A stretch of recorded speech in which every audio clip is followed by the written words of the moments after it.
Hallå eller?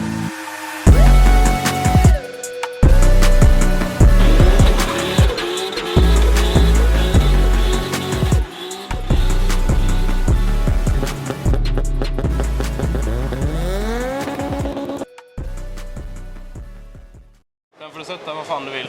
Sätt den i kragen. Sätt den i munnen typ. Det lär ju låta som den gör det. Eller ska jag sitta så och du med benen upp? Ja, fan du vill. Bara, det är inte så noga. Nej. Det vet du ju. Det är bara att köra. Ska jag titta på dig eller in i kameran? Du får kolla lite där och lite här. Du får göra precis som du, men stirra inte rakt in i kameran för det blir bara jättestelt upp. Ja. Vad skulle jag inte göra? Stirra inte rakt in i kameran hela tiden för det blir jättejobbigt. Nej. Du har ju fan gjort detta innan, eller? Ja. Du kan ju det här. Nej, jag kommer aldrig lära mig det.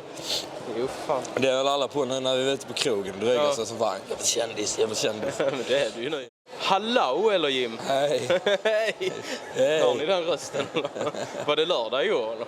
Ja. Hörs det eller? Ja, lite smått gör det. Ja. Det var rätt roligt. Jag frågade Jim igår om vi skulle köra intervjun igår. Nej, jag har druckit några öl sånt nu. Vi tar det imorgon istället. Det är bättre då.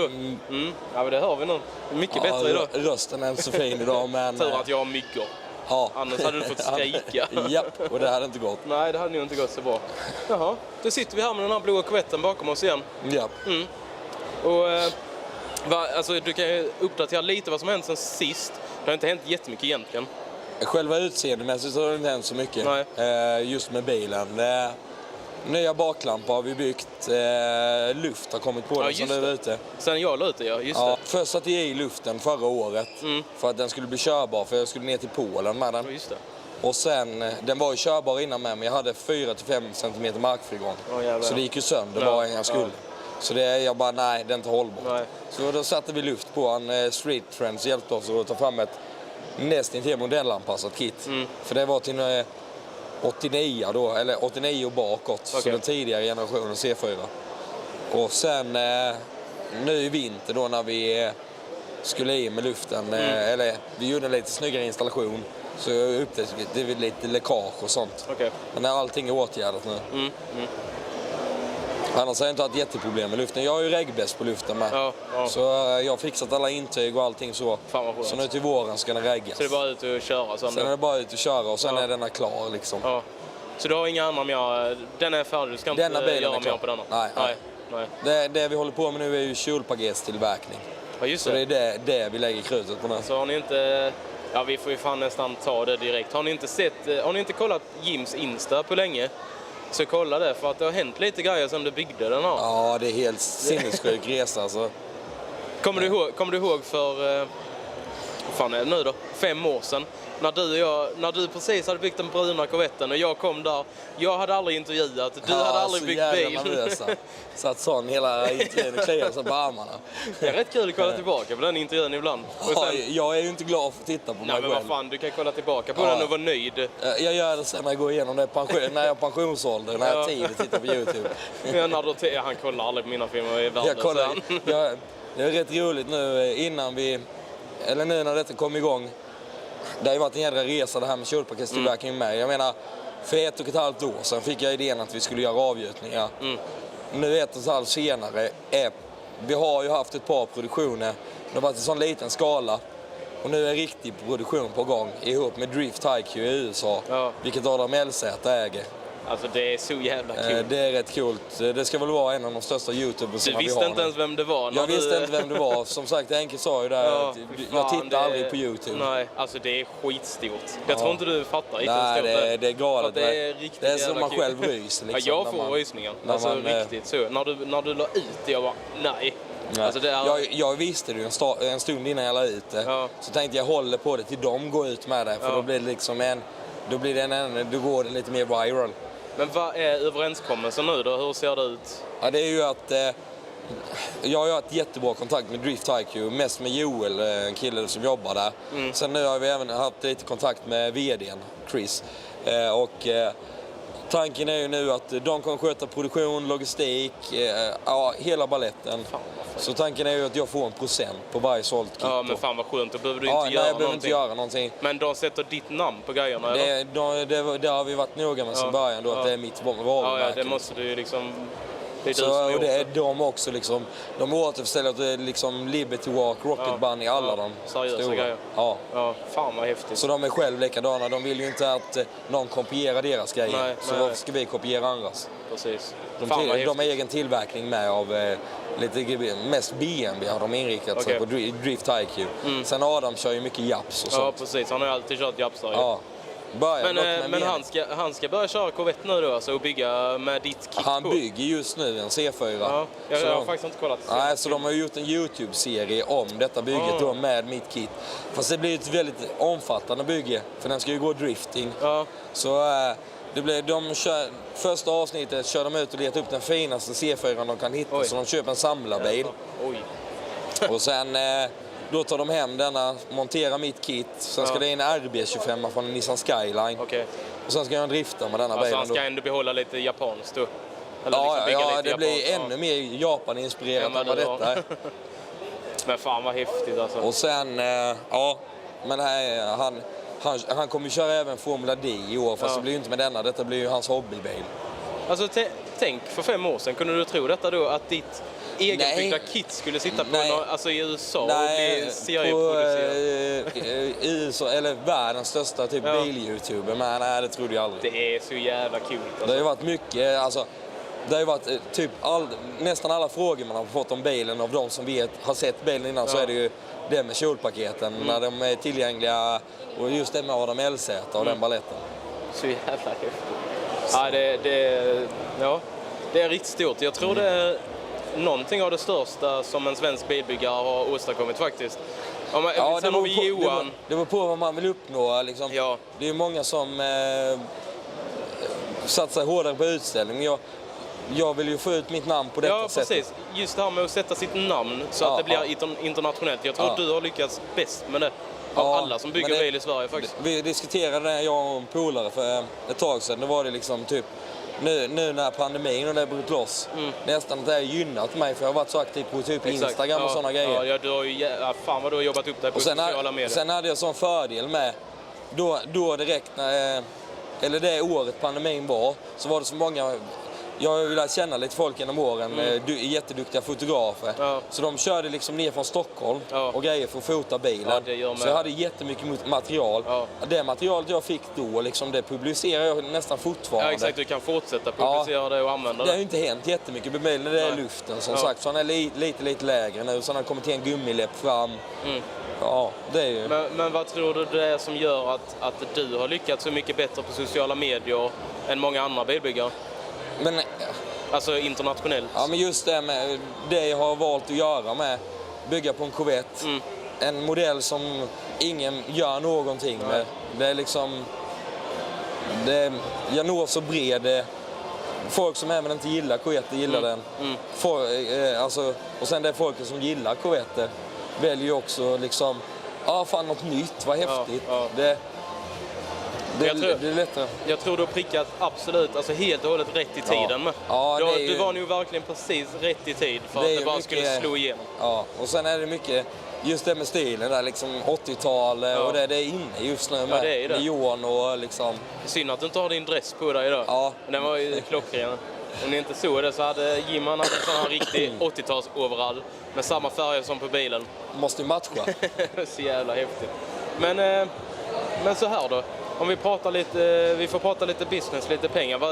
Vad tänker du om att ett sånt här kit ska ligga på? Vet du det? Just nu har vi prisat det till 43, tror jag ligger ute kund. Så det är ändå under Rocket Bunny? Ja, det är det. Men nu är tanken, nu kommer vi göra en helt ny produktion i USA. Det ska vara 100% i kvalitet liksom. Alltså det är bra kvalitet. De grejerna som sitter på bilen nu, det är ju ett kit som är taget direkt i formen, den är inte bearbetat någonting. De vill det ska bli ännu bättre än så. Så tanken är att då kommer nu priserna få följa med ut med. Men det är inget klart än vad det blir för prissättning. Spännande. När åker vi till USA och filmar hos Adam då? Ja, det har varit jävligt häftigt. Fan vad kul det hade. Jag tänkte att jag skulle ta lite kontakt med när bilen börjar bli klar. Det hade varit skit. Eller i anknytning till SEMA. Ja. Men det är många svenskar som vill följa med. Ja, jag förstår det. Ja, men det hade varit jävligt kul. Det hade varit skitkul. Ja. Tänk ändå att se resan från när vi körde första intervjun på Elmia och sen till att man står i USA. Det här har varit skitkul. Ja. Jag har ju verkligen följt allt sen du började. Det var första intervjun jag gjorde. Det var nu det. Ja. Sen har det blivit rätt många med många olika. Ja, det är kul. Ja. Nu när man sitter och tänker på det nu så är det... Det är lite som du säger ändå. Det hade varit kul att se vad man hade i huvudet då på den tiden. Men jag ville ju göra det även med C5, göra bodykit och grejer. Ja, det vet jag. Du snackade om redan då. Men då hade jag inga kontakter. Jag var helt ny inom bilvärlden. Nu hade jag inte heller... Jag hade mer kontakter nu, men man har ju fått lära sig rätt mycket på vägen. Jag menar, som jag sa där innan, resan än så länge har ju tagit 1,5 år. Och nu börjar vi med den riktiga produktionen kan vi säga. Vi har tagit fram 10 kit hittills. Nej, och som sagt, du har verkligen jobbat upp dina skills på sociala medier. Ja, det är någonting som du är jävligt duktig på. Det är väl mest Instagram jag har satsat på. Ja, men alltså Instagram är ju där man ska växa. Facebook och Instagram sitter ju ihop idag. Ja, så fast Instagram är ju störst överlag. Ja. Det är Instagram och YouTube liksom. Ja. Snart får du börja med TikTok med ju. Nej, jag är för gammal för det. Nej, fan. Klart inte. Jag är inte så ung som dig. Nej, precis. Vi är gamla. Nej, du är något år yngre. Gör det? Ja, det är något år. 86 är jag. Ja, okej då. Då är det fan 3 år äldre än mig. Ja, då får du hålla på med det. Då får du hålla på med ditt TikTok i 3 år till. Fan vad snäll. Men 3 år, då kommer man långt ju. Ja. Det känns bra. Ja. Men nu då? Alla som känner dig vet ju om att du kommer inte sluta bygga bil. Vad är nästa projekt? Du har ju något på gång. Om jag får igång detta som jag vill med kjolpaketstillverkningen och att det liksom blir en stabilitet i det, för det har varit väldigt upp och ner och många som lovar vad de inte kan hålla men nu känns det som jag har hittat ett stabilt gäng att jobba med. Och nu har du ett rykte, så nu vet ju folk vad du kan prestera. Ja, men ändå liksom, det gäller att hitta rätt folk att jobba med. Men jag vill hellre att det ska bli bra än att man ska göra massa pengar. Det är liksom, jag gör detta för jag tycker, alltså, målet med det hela var bara att se folk vilja köra med dina grejer. Ja, det förstår jag. Det måste ju kännas som helst liksom. Så nu, det finns ju... Jag har massa projekt i huvudet. Men det är ju ett som ligger rätt nära. Okay. Och det är ju tanken att köpa det redan nu. Och börja lite smått och ragga sponsring och samarbetspartners. Och sen dra igång detta bygget till hösten. Och det ska vara klart till nästa Elmia då, eller? Jag vet inte. Men jag tänker lite mer business nu med det kjolpaketstillverkning. Är den klar på Elmia står jag jättegärna här, en kanonmässa. Men jag ska inte ha som mål längre att vara klar till mässa. När bilen är klar är bilen klar. Och då ska allting vara klart. Att jag har ett lager med kjolpaket och kunna liksom samma dag som jag releasar bilen ska jag kunna ta emot beställningen. Fan vad häftigt. Så, men det känns ändå som att det är många nu som ändå börjat tänka lite så och börjat fatta att det här med att stressa från hösten fram till våren med att bli klar med en bil, alltså det är inte rätt väg att gå riktigt. Nej, men alltså det blir inte så bra.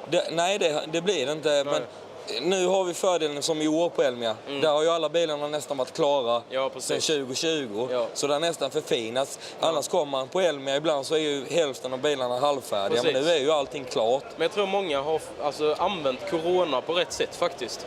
Och liksom börjat tänka efter lite att... Antingen ger den nytändning, fan jag kan göra bilen ännu bättre. Eller så blir det att du lägger den på is och sen får du inte igång det igen. Men jag tror att folk ändå har fattat att det kanske inte är värt att stressa så jävla mycket som man gör. Jobba hela tiden, blod, svett och tårar. Det är inte det, men det har sin charm ändå. Det är nästan bara här i Sverige som vi gör så. Ja. Men det är ju unikt för Norden med och bilbyggare. För här kör vi en säsong. Det är ju sommarsäsong, eller senvår och tidig höst. Sen ställer vi in och jobbar hela vintern. I övriga världen så ställer de ut bilarna nästan året runt. Då bygger man för att ha en helt färdig bil för att kunna bruka den ett tag framåt. Liksom. Men då får vi väl helt enkelt se vad du har för planer längre fram då. Kan du avslöja någonting? Är det amerikanskt eller är det japanskt? Amerikanskt. Amerikanskt, okej. Spännande. Men jag kan vara ärlig så nu. I och med kjolpaketstillverkningen där så är ju tanken att nischa sig lite på Corvetter. Men det tror jag du gör jävligt rätt i. Alltså. Ja, men det är det jag brinner för. Jag körde, första bygget jag gjorde det var ju den bruna C5. Sen efter det så gjorde jag ju BMW-cabben. Men det var inte alls nej, den fick inte så mycket. Jag gillade bilen, jag gjorde den så bra. Jag gjorde den ändå efter mitt tycke. Den var ju jävligt extrem. Ska man gå in på i detalj vad du gjorde med den så var det ett jävligt sjukt bygge. Just fälgarna och absolut. Men det var ändå inte jag. Nej. Det var inget jag brinner för. Det var inte hjärtat i den liksom. Jag tror många märkte det med. För att du tyckte det var jobbigt att traila runt på bilen. Men det gick det gick inte att köra med den för den spårade och... Ja, exakt. Hej! Nej, det var ju så liksom.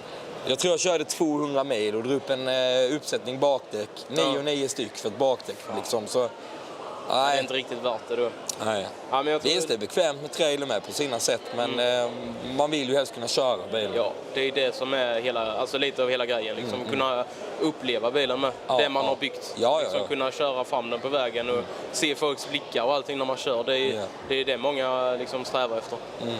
Det är det som gör att man fortsätter lite med, tror jag. Ja. Just få de här blickarna när man är ute och kör. Men sen nu framöver så blir det väl mer att satsa på mässor, utlandet och sånt. Ja. Så det kommer inte bli så mycket typ, fast det har jag väl aldrig varit, parkeringsträffarnas mästare. Nej, kanske inte. Nej, du har mest varit på riktiga utställningar. Ja, liksom. Riktiga större. Ja. Men det blir bara det allra största nu och sen lägga krut på att få igång företaget istället. Men någon gång kanske vi får se denna på SEMA då ju. Inte just denna, tror jag inte. Jag tror att chansen är större att det blir en USA-byggd bil. Nästa, okej. Att de bygger med ditt kit liksom. Adam i så fall. Ja, kanske. Det är inte omöjligt. Får se vad han tycker om den när den är klar. Kul. Ja, det hade varit jävligt kul. Fått en inbjudan. Då ska jag över, om den står på SEMA. Ja, det hade varit skithäftigt. Ja, för fan. Ja, det är bara att drömma vidare och jobba vidare, så får vi se fram emot nästa Corvette, för nu har du typ sagt det. Ja, men det blir en Corvette, men generation behöver vi inte avslöja. Nej, det behöver vi inte avslöja, men det blir jävligt häftigt. Ja. Vi kan sitta och tragga hur länge som helst, Jim. Ja. Men gör vi en på djupet med Jim sen då? Ja, men då får du jävla komma ner, för jag kör inte upp till dig. Nej, jag kommer ner. Vi löser det våren, sommaren. Ja, men det gör vi. Det var roligt, kanske jag får till att regga den och det med, så kan vi ut och köra lite med. Ja, men det får vi göra. Gött snack, Jim. Lycka till med allt nu. Ja, så ses vi någon gång i sommar då. Det gör vi. Ha det gött. Och det gött eller?